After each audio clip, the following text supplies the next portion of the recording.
Hello my bookish friends out there in booktube land, and welcome to this episode of Tristan and the Classics. Yes, you can see the top of a pile of books next to me because in this video we're taking a look at 12 classic works which are a bit harder to read, but deeply thoughtful and thought-provoking. So without further ado, let's dig in, shall we?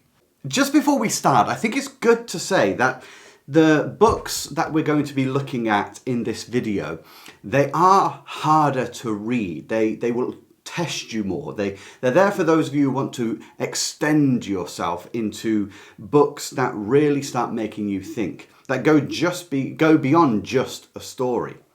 These books, they take some observations by the authors about what goes on inside us, the real deeper, meaningful, existential issues we all face. And when reading them, you'll find that most of them are slower than a standard novel, certainly slower than genre fiction. You know, it's not about swashbuckling, it's not about bumps in the night, murders, whodunits, people in the shadows, spies, intrigue. This is about what it means to be a human in the mind. These explore ideas of worldviews. These explore ideas of troubles of conscience, trying to make sense of the world around us. And in truth, there's almost a little bit of a different way you should approach reading books like this, but that's for a different video. I just want to share with you now 12 books which really are about the human condition and are a bit harder to read. They test you a bit more as a reader. So, first off the pile, and in no particular order, is Fathers and Children by Ivan Turgenev. This book actually put the cat amongst the pigeons in its day. People from both sides of the political spectrum attacked Turgenev for this book because both interpreted him as criticising them, which was quite funny because he wasn't. In fact, when you get all people turn against you, it's a good sign that you've been quite honest and even-handed in your writing. The story of Fathers and Children focuses around the return of a boy called Arkady back from university to see his father, Nikolai Petrovich, and who's living with his uncle, Pavel Petrovich. And Arkady brings home a student who is infused with the belief of nihilism, which was quite popular in its time and hasn't gone away, by the way. There's many a philosophy that is basically nihilism in disguise. And that character's name is Bazarov. And there's a clash of worldviews as this young intellectual, along with Arkady, full of the university's ideas, comes back and meets the old guard in Pavel Petrovich in particular, which is Arkady's uncle. What you're going to see in this book is, as the story unravels, it's just how ideas affect the way we are in life, our disposition, our character. It also challenges you to consider whether you're going to be, by default, in one camp or the other, or whether you've got the ability to ascend that and see the value in both sides, and also recognise the flaw in both sides of an ideology, a worldview, whether that's the conservative old guard and the traditions that have been set up, or the revolutionary tones that often come with a younger generation as they see the errors of the old way and want to change the world. There's a lot of great characters in this. So, you know, you've got Bazarov, of course, and you've got Arkady, and then you've got Odintsova and Katya, and you've got Pavel and Nikolai Petrovich. Keep your eye on Arkady when you read this book. He's probably the least interesting, him and his father, but he's between the two worldviews, the two ways of thinking. When you read these books, and again, this is for a different video really, but try when you're reading them to be slow, deliberate, and try to be each individual character when the author is talking about them. Don't take the side of one character. Be each individual. Possess their thoughts, and this will sort of search through you. More importantly, it may make you more open to the fact that big ideas govern the way the world moves in blocks. And this isn't so much the individual person, as how these ideologies that surround us seep into us, we accept one and it affects us, and we often exclude everything else. This is a very thoughtful book and much deeper than it may first appear on first reading. So that was number 1, Fathers and Children, also called Fathers and Sons, by Ivan Turgenev. When it comes to books about the human condition, the inner workings of the mind, the exploration of the deeper self and elements of the deeper self, American novels seem to set the trend, set the lead. The modern American novel certainly is rooted in a lot of psychological exploration of self and identity. And the next pick is by a great American author. It's by Herman Melville, so no surprise, it's Moby Dick. Now, again, I did say at the beginning, these books, they're great. They've got great bits in them, but there's a lot of slowing down. Often a lot of dry patches to go through. For instance, the notorious, cetacean biology chapters, whales. There's chapters on how whales are formed and their biology and their structure and their taxonomy. And that's quite a dry read, although some people love it. I'm not a fan of that. But the story, beyond the story, is the depth of what we are as humans. You have this great cast of characters. Of course, Ishmael, call me Ishmael, the famous opening line. And, of course, Captain Ahab, the maniacal captain, driven by one idea, which is revenge on the white whale. You have others as well, and you think of Starbuck, and you think of Queequeg, who's wonderful, great character. But this book, there's a lot you can get from it about how we think. Again, you have to go slowly. Draw up the prose, which is quite lyrical at times by Melville, because he's plumbing the depths of emotion. It's like you're somehow hearing the subconscious talking upwards, bubbling through the characters. The narrator's voice is fantastic. But something you may want to pay attention to in this book is the idea of self-destruction combined with isolation. Obviously they're isolated because they end up in the Pequod, the whaling vessel, and they're out in the ocean for vast amounts of time. But the self-destruction, you've obviously got Ahab in this. Notice how the maniacal obsession with the whale, a fixed point, an absolute, black hole of obsession which consumes him, but gives real focus to him, even though it could be self-destructive. And then compare that to Ishmael. Something that is often overlooked about Ishmael is self-destructive. The reason he goes on a whaling vessel at the beginning, and he tells us this in chapter 1, is because he gets to that point every now and then in his life where he thinks life is pointless and he may as well finish himself off. And so what he does is he goes looking for dangerous adventure. And he's heard that a whaling ship, there's hardly anything more dangerous than being on board one. So when you see him go out with that background, that thought in his mind, and then get trapped on the Pequod with a bunch of different men who are described very well, all with their own inner workings. You see the greasy cogs churning behind the eyes of many of them. You get a very big insight into the human mind. And what I'd say about this is, yes, it can be slow. You've got interminable days on board a ship doing nothing. There are moments of excitement and interest, when sharks start eating a whale and all that kind of stuff. But it's an exploration of the mind. What it is to be human, what it is to be now. And to get that, again, when you read, go slowly and try to inhabit the mind of each character as they come up. Don't just think, Starbuck is adversarial against Ahab and Ishmael and take someone's side. Just be in their minds and the way they think, and just watch how deep your subconscious goes.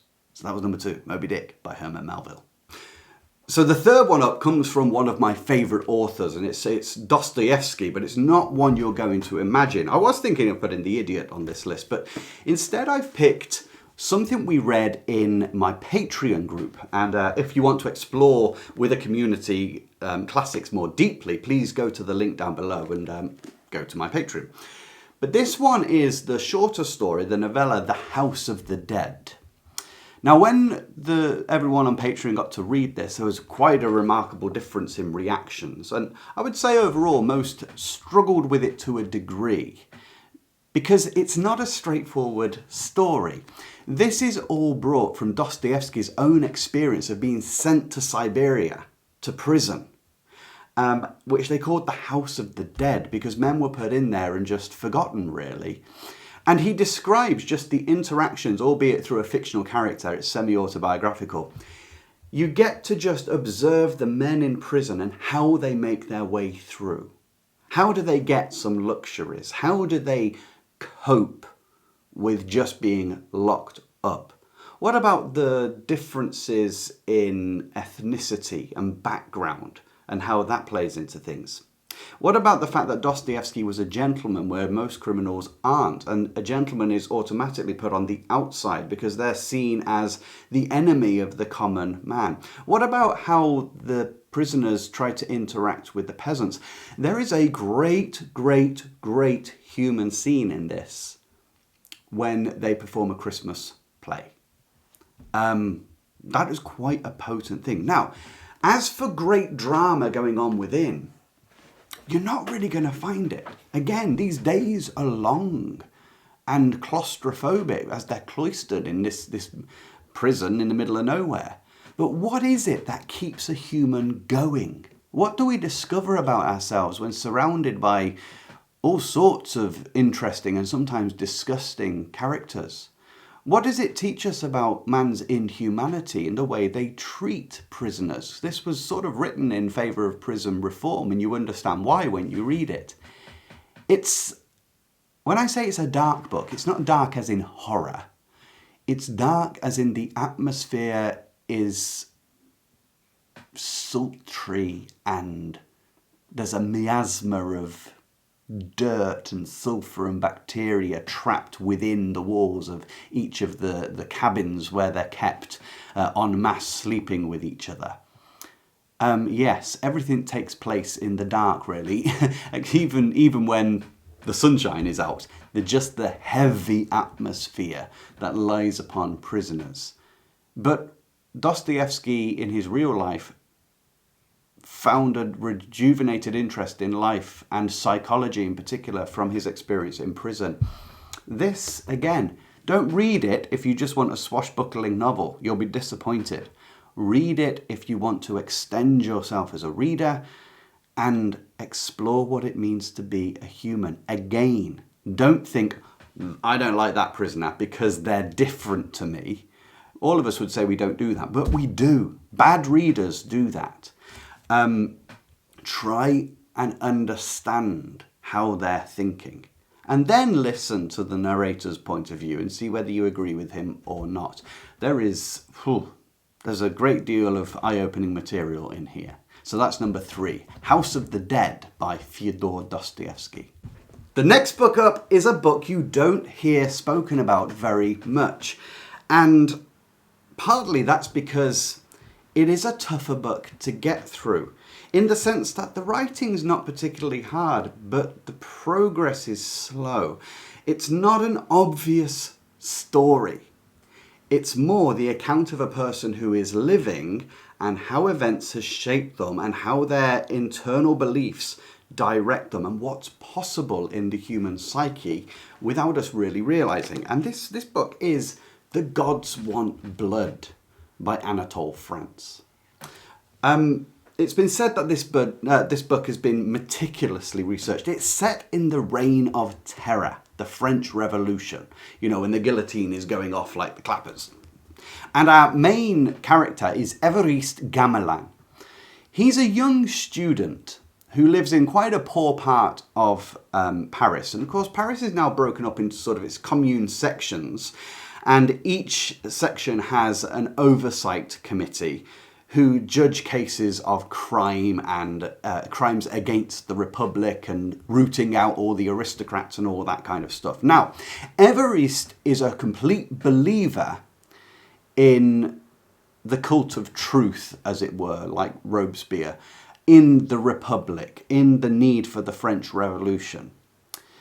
And he ends up on the committee of oversight. And what this explores is how a political ideology can turn a person into something terrifying.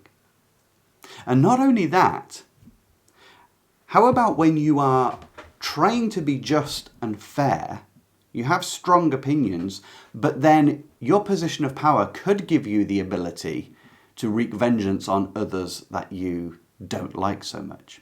You see a broad cast of characters in here, from Everest himself, and the girl he loves, Elodie, but he's suspicious she's got an affair with another man, although I say an affair, they're not going out with each other, but he's just jealous. But then you've got other characters, like aristocrats and a monk, and you see just the real day-to-day world of Paris. It's quite dull and unremarkable. We tend to glorify these moments in our mind. Of course, it's a beautiful setting for action, adventure, a great tale of, the hero's journey, the change, the character arcs. Nothing about that in this. This is just one lad in the Reign of Terror who believes in what he's doing and how other people are just trying to get on with their lives. If you are a person who is quite committed to some kind of political ideology, you should read this book. This book says, beware. Ideas, dogmatic belief can cause some terrible, terrible, sinister things. Because Everest, you can never say is a bad guy.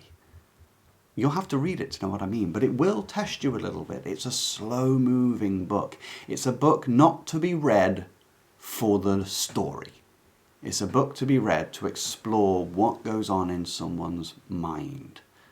What moves us? What influences us to act, sometimes beyond even our own recognition? So that was number 4, The Gods Want Blood, by Anatole, France. Just have to say, cracking title, isn't it? The book is nothing like, the book is not as active and vivid as the title sounds, but it's still a very good book, but slow. Next up is a book I recently did a kind of review on with no spoilers, and I called it the greatest book you've probably never read or maybe even heard of. And it's by the English author Samuel Butler. It is The Way of All Flesh. This book is excellent. Again, we did this one in my Patreon group a couple of months back. And what's interesting is at the start, quite a number of people said they were finding it hard going. It does have a slow start, but it's also very deliberate.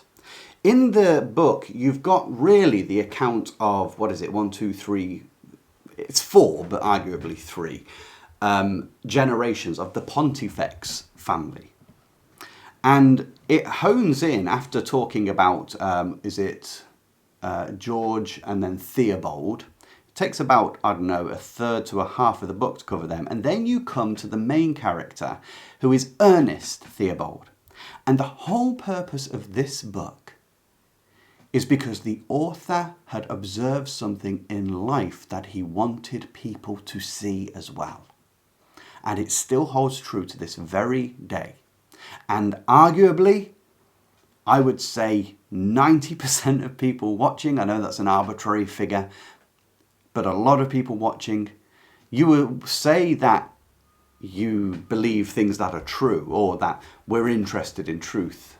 But in this book, you're shown how the majority of us can take or leave truth. We would rather what is expedient to our viewpoint. Ernest, on the other hand, is someone that steps out and realizes there is truth. And that shouldn't be dependent on what I want it to be. And so, on one hand, you will see an example held up, if you're carefully reading, of the way parenting is done in Victorian times.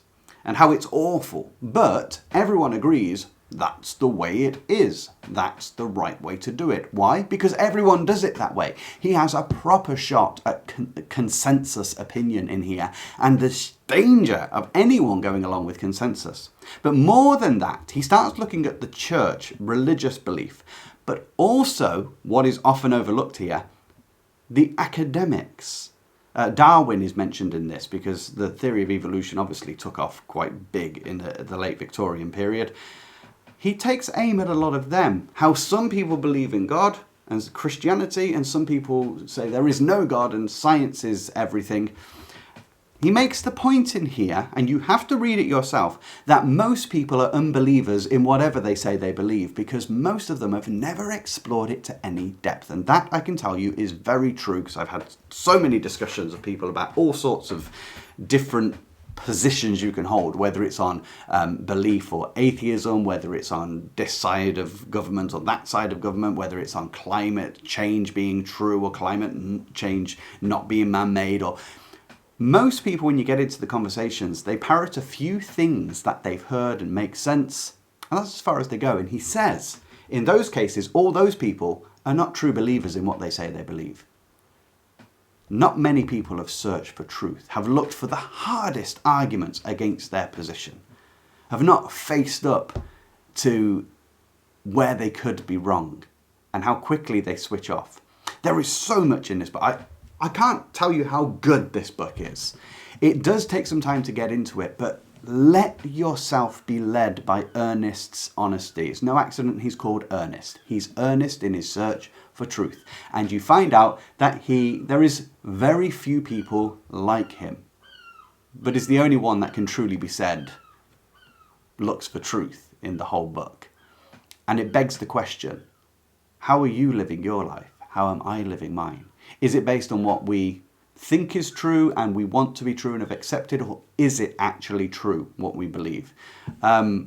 It's something everybody should ask themselves, but I agree with Samuel Butler's conclusion in this, that the majority of people aren't that interested in actual truth if it conflicts with personal ideals. So that was number 5. It is really good. Samuel Butler's The Way of All Flesh.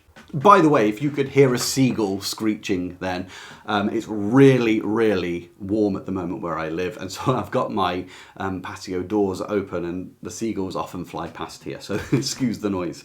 Now, 6th on our list is another one by Dostoevsky. Like I say, he happens to be one of my favourite authors. He is a little more difficult to read generally because he goes beyond just looking for a story. He's always exploring some deep motive within a human. The way we believe things, or it could be personality flaws, or it could be worldviews and philosophies. Now, this book does pick up on a philosophy, which is very much, alive and kicking today. The same issues are pretty much faced today. And this book is Crime and Punishment. Maybe, I've never said I've got a number 1 favourite book, but if there was one, this would be very close to it. Crime and Punishment, what Dostoevsky does in here is he takes an idea that was very prevalent in Russian thought, and actually that would spread into, it was already in Europe, because some of the thought came from Germany and then was adapted in a Russian way, and it's to do with morality. It's to do with what true morality is. You don't hear it normally explained in that sense. Normally when this book is explained, and I've got a big review on this, and this is what I say, it's about the limits of what is socially acceptable. Can some people step beyond the rules of society and break the laws and commit a crime, but it's for the greater good? And then does that make it okay? And what kind of person can do that? We've got the idea of the Übermensch in this. So in the story, you have Raskolnikov. He's your main character. He's a poor, slightly starving student living in a dilapidated garret room in St. Petersburg. And he's full of the thoughts of university. One of those things is breaking away from the Christian religious tradition that God sets all the moral boundaries, etc. And that's very much under attack by the intellectuals. And the idea is that humans, we've got a way of thinking, and that reason, rationality should govern all of it. And utilitarianism's thread is found lingering underneath this, not explicitly, it's just various lines of thought from across Europe and Russia at the time. And he's basically saying, the question ultimately is morality constructed by society? Now, this is why this is such a good book, because today this argument goes on. Nothing has changed from that time. There is an argument of absolute morality, in which case you need an absolute lawgiver, something objective above humans. Or do humans have the right to engineer morality and society? Because Raskolnikov in this knows that there's this horrible woman, an old lady who's a pawnbroker, and he calls her a cockroach, and she's got loads of money, she's nasty to everyone, she thrives off their difficulties, and this isn't giving anything away, by the way. He has an idea, if I kill her, would it be wrong? Now, his starting point is it wouldn't be wrong because it would benefit society. She's just filching off the misery of others. She's not nice to others. She's got all this money. If I were to kill her and take the money and distribute it or use it to grow myself into an important place in government so I could change all of Russia for the benefit of everyone, would that in the end make my action moral? So he commits the murder, and the book gives you the fallout. It's a lovely story of conscience where he's chased by, is it Porfiry Petrovich, the inspector who sort of suspects it's him but can't pin it down. And there's other characters which are so important. Razumihin, his friend, who is pure rationality. And then you got Svidrigailov, who is named after a treasonous character in Russian history. And he is someone who doesn't have any objective morality. And so through these characters, and then you got Dunya, who's like super nice. Sophia, she's super nice. She's very religious, even though she's a prostitute. And by using these characters, my, Dostoevsky explores the question of where morality hangs, how it can be grounded. And you'll have to read it. What I will say, as a recommendation, by the way, is when you get to the end of the book, there's an epilogue. Stop before you read the epilogue. Stop and spend a day or two thinking about the book, your thoughts, your conclusions, because Dostoevsky originally finished it right there. Then come back and read his epilogue, which his editors said would be beneficial to put in. This is a great book. Be prepared for a bit of thinking. But nonetheless, and it's a bit grueling as well. It's not exactly the pleasantest place to inhabit, this book. So there you go. That was, what was it? Number 6, Crime and Punishment by Dostoevsky.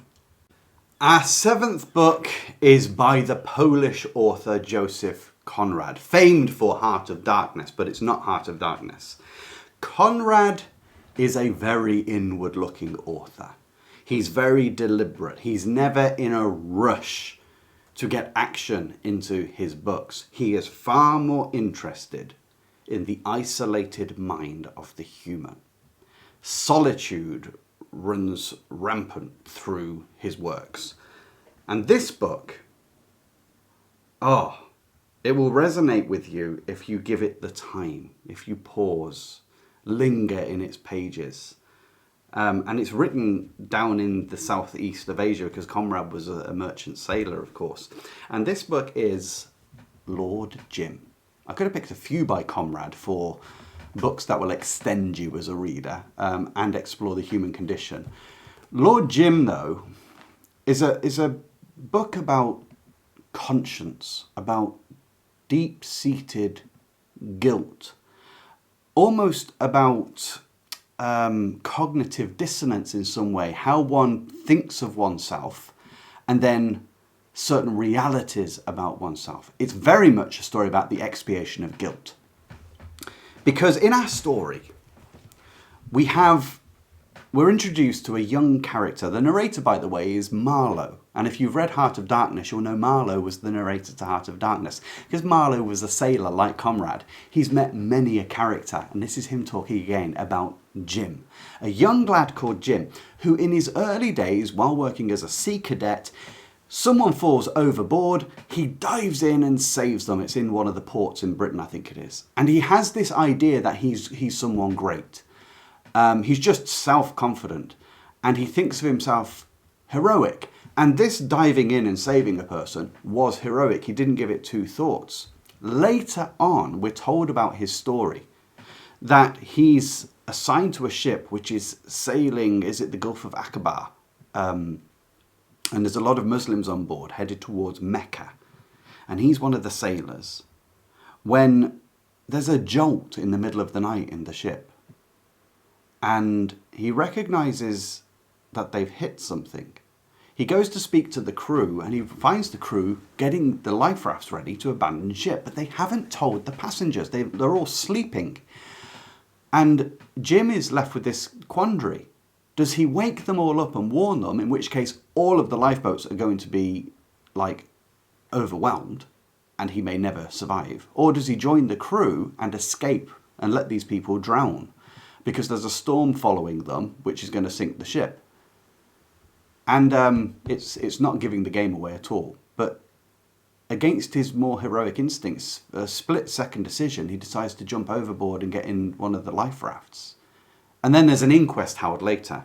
But from that point, Jim goes along from one place to another, trying to avoid any contact with the past. Whenever he sees a person who may know who he is, he suddenly ups and leaves until he finds a place on an island in Southeast Asia where he becomes very influential, running a village with the natives.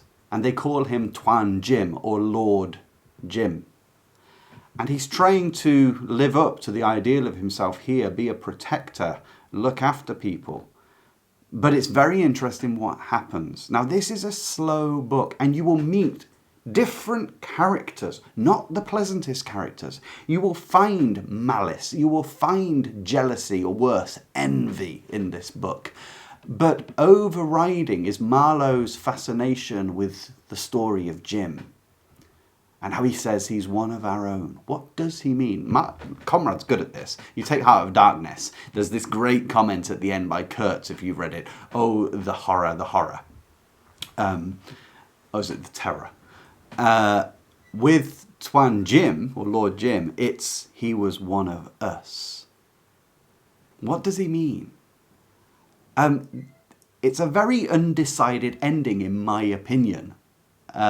If you've read it, you may know what I mean.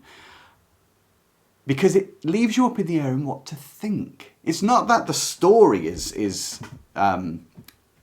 nebulous, that you don't know how the story ends. Oh, that's very, very clear. But the psychology of Jim, that's something else. I tell you, it had me wondering for a good week or so, this book, after I'd finished it, what to fully make of it.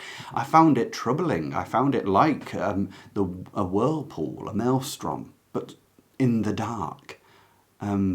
Yeah, what a book. This really does get you to think and explore yourself. And even if you don't come to a definitive conclusion or not sure what to think at the end, it will have taken you deep within yourself into the psychological turmoil we have of our thoughts, which most of us don't really hold up to the light very often. We tend to push it all down to get on with our day. This sort of brings it all out in you. So there you are, Lord Jim by Joseph Conrad. 8th on the list is another great American novel, and for me, probably maybe the best writer of the 20th century. This is a book we have just finished reading as a group in June on my Patreon club, and we'll be discussing live in it. We have a Zoom discussion for anyone that's there next Saturday.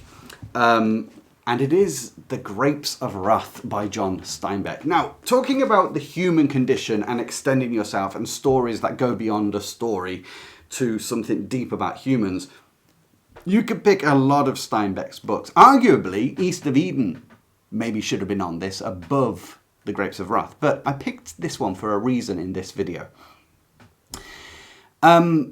The story of Grapes of Wrath set around the Dust Bowl calamity in America, in Oklahoma, the panhandle especially of Oklahoma, and you got Kansas and New Mexico, and then the Dakotas moving up at certain points. the story follows the Joad family, who have to leave their farm because it's just not producing. The bank's foreclosing on them because when you can't produce the crops, how would you pay your mortgage? And so you leave.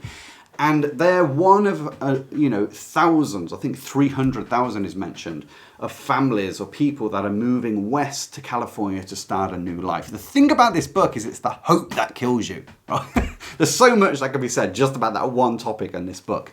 But the book's much deeper than that even. Because what you get through Tom Joad, the main character, and it's not written from the first person, it is a third person perspective.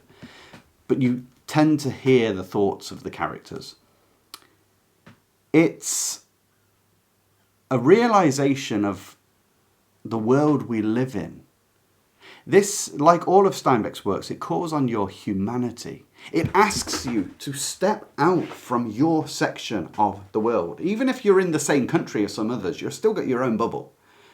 And to see the situation that is happening for others. But deeper than that, to see where that situation emanates from. Now, notoriously, this book was viewed as communist propaganda when it came out. Now, there's a reason for it. Because this book takes a bit of a shot at the American dream. The American dream, of course, is that everyone can be free and everyone can make his way. Everyone can gain wealth, get a good setup in their life. Land is at the heart of this. Having land and independence is, how it makes you feel a man, for argument's sake. But how a family needs to be independent. But how the idea of the American dream is great and hopeful. In fact, that's why they end up going to California. It's actually marketing material. But the realities, some would say it's anti-capitalistic. It's not anti-capitalist. But it certainly highlights the problems with capitalism. Some will say he's advocating for socialism. He's advocating for Marxist revolution. No, he's not. I don't understand how people come to that conclusion, except on the most surface kind of reading. He's talking about the independence of characters, just the individual. Steinbeck, you can see it in, I haven't read all of his works, but in every work I've seen, it's the thing that stands out. He cares for the individual. There's a few comments made in this book that give that away. Yes, he talks about communities having a certain amount of just local governance for themselves and deciding. Some interpret that as communism. That's not communism, nor is it socialism, which runs from a higher central point. He's just talking about people in a local area know the immediate needs of an area. He's also sharing that the striving for money causes no end of trouble, as one person may strive to get money at the expense of the misfortune of others. Capitalism is not perfect. In fact, it's deeply ingrained with flaws that he links to the same problems in Roman days. But neither is he saying that you should get rid of it, nor is he saying socialism is better. Absolutely not. He's looking just at the individual. He's actually looking at how much of a mess humans have made with their various ideas of government. It's a staggering book. I really suggest you read this because it lets you look at the world a little more objectively, because what you do is you get to stand back and inhabit the life. You might be having a great life, okay? And you might think, oh, people should just pull their socks up. They can make their way. They can get on in the world. They just have to try. You step back and inhabit the Joad family from where they were to what happens, and then realize that Steinbeck had researched and researched and researched the plight of the families from the Dust Bowls. You can't argue that it's as simple as everyone can make their way. There are inherent problems with the way humans govern themselves. The little paragraph about Rome really hit me between the eyes, linking the Roman way of doing things with the American way of doing things.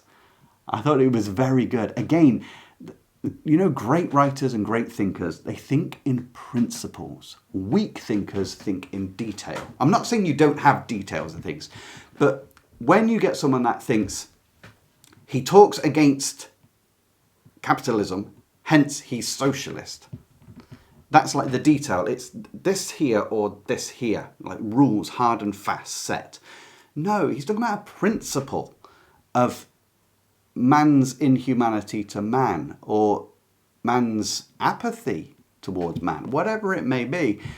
He's a very broad thinking person, and he thinks from the individual level. He takes in the community level. He understands the fears of people. He understands the drive for a union. Some say, there's one bit where, the idea of a revolt comes up in his explanation. That's not Steinbeck saying that's what needs to happen. He's saying, I understand why people think the way they do. Trade unions and the poor rising up like the French Revolution, because people, when too much land becomes accumulated in the hands of too few, the poor will rise up. Some have interpreted that based on the hard words, without any principle in mind. That means he's saying Steinbeck believes there should be a revolution. No, it doesn't. He's just saying, I understand why some people end up thinking like that. Okay? He's such an honest writer.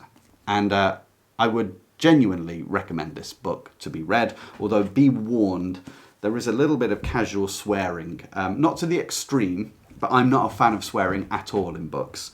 And there is a little bit. But there's so much more I could say, and we'll be talking about that in our live discussion next Saturday on my Patreon group. Again, link down below if you want to join. So let's move on to the last four. The last four are all by the same author, and I am totally unapologetic about picking all four from the same author. They are, in fact, the four great tragedies of William Shakespeare. Of course, he wrote many a tragedy, romance, but the four great tragedies are Othello, Hamlet, Macbeth, and King Lear. Now, unlike the others, John Steinbeck's Grapes of Wrath is actually, I found, quite a straightforward read, but they are slower reads. I don't personally think Shakespeare is a slow writer at all. He's full of action. He wrote it for a playhouse. However, no one explores the human mind like him.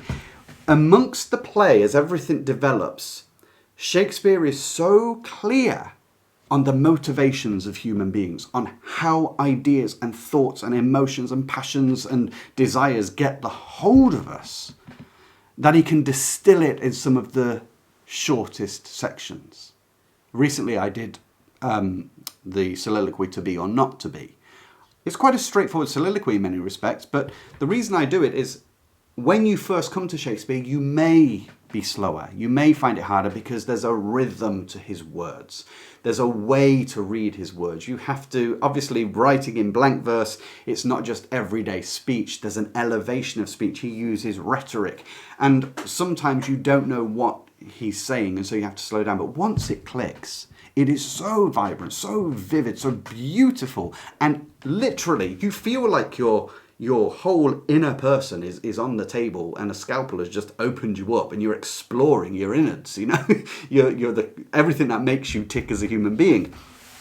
So the four tragedies, they all discuss various aspects of hamartia. So hamartia is when you've got some great trait which turns out to be your downfall, and it's often within the tragedies you'll obviously have great negative traits as well.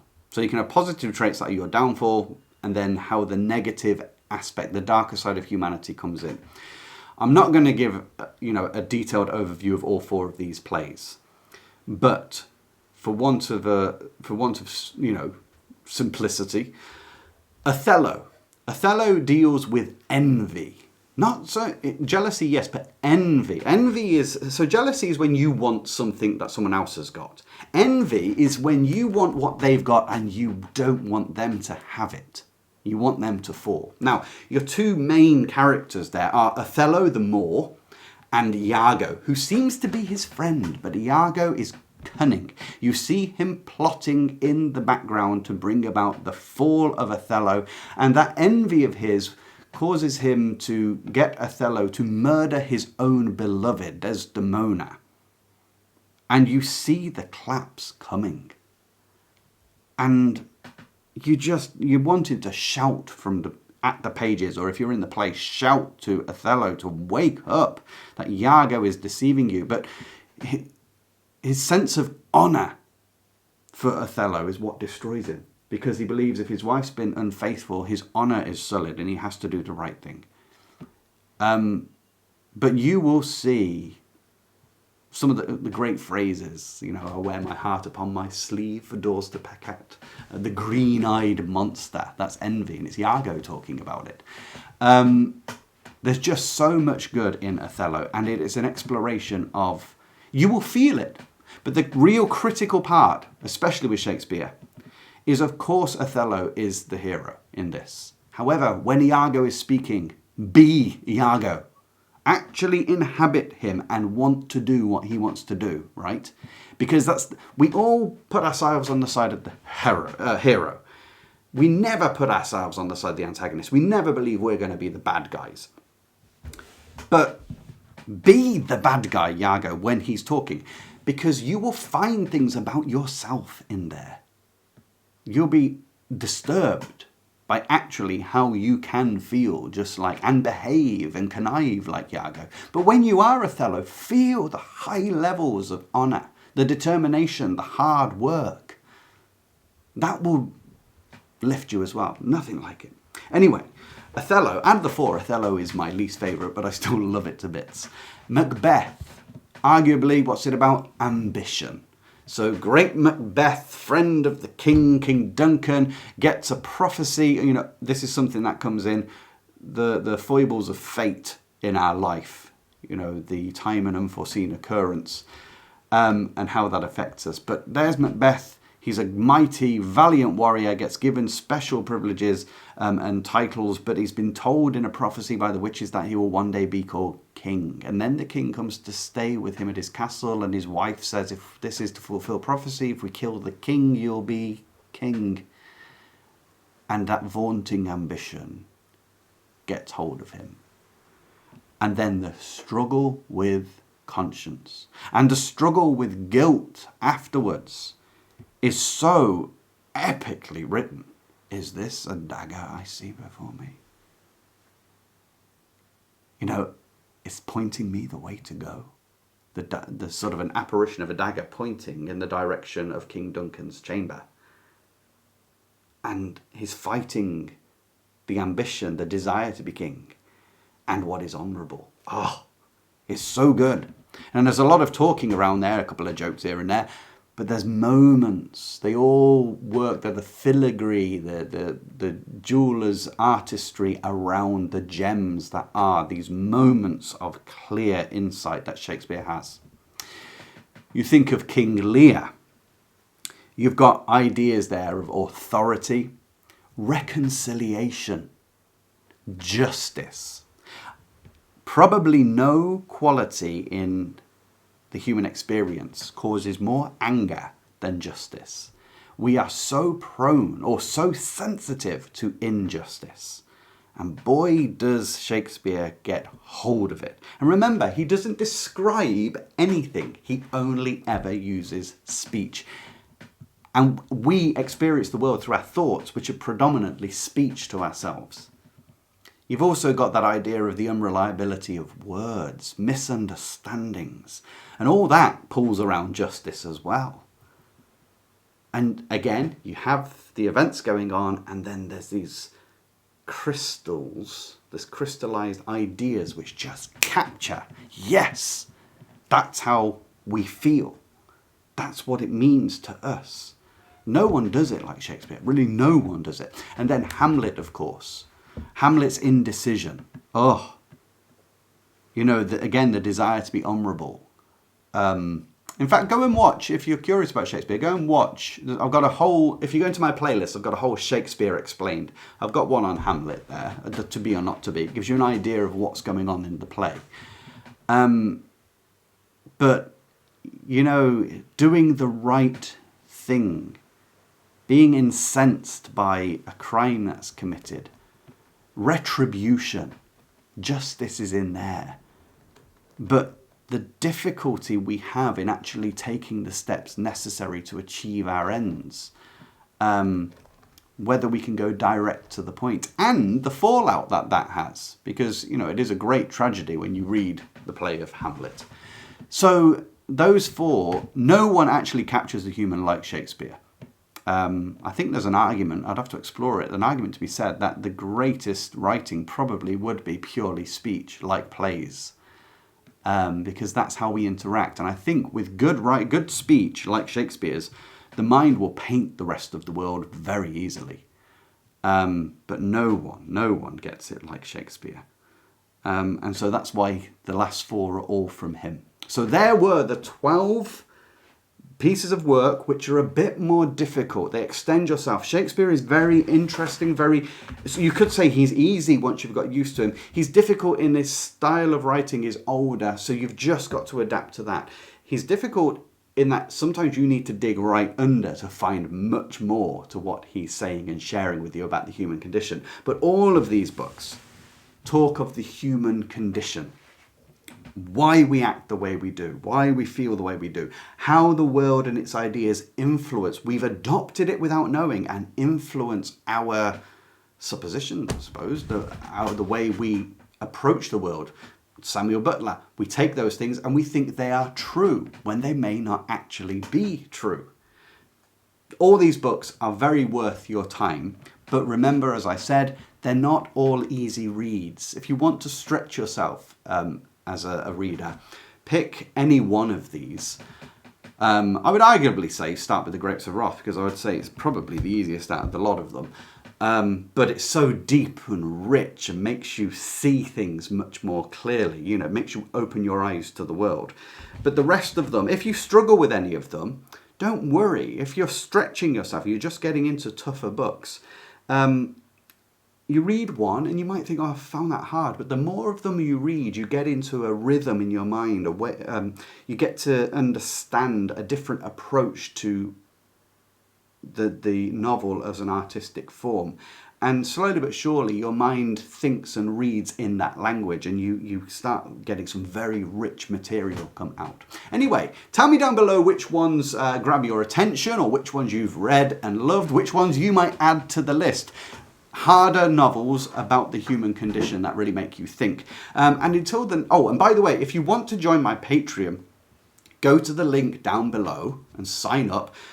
In the Patreon, I will do a lower tier where we read one book every month as a group, and I'll do an in-depth review of that book in a video. The higher tier, you get 2 extra videos. Some of that is sort of historic stuff around and about where I live, the first chapter analysed of a book.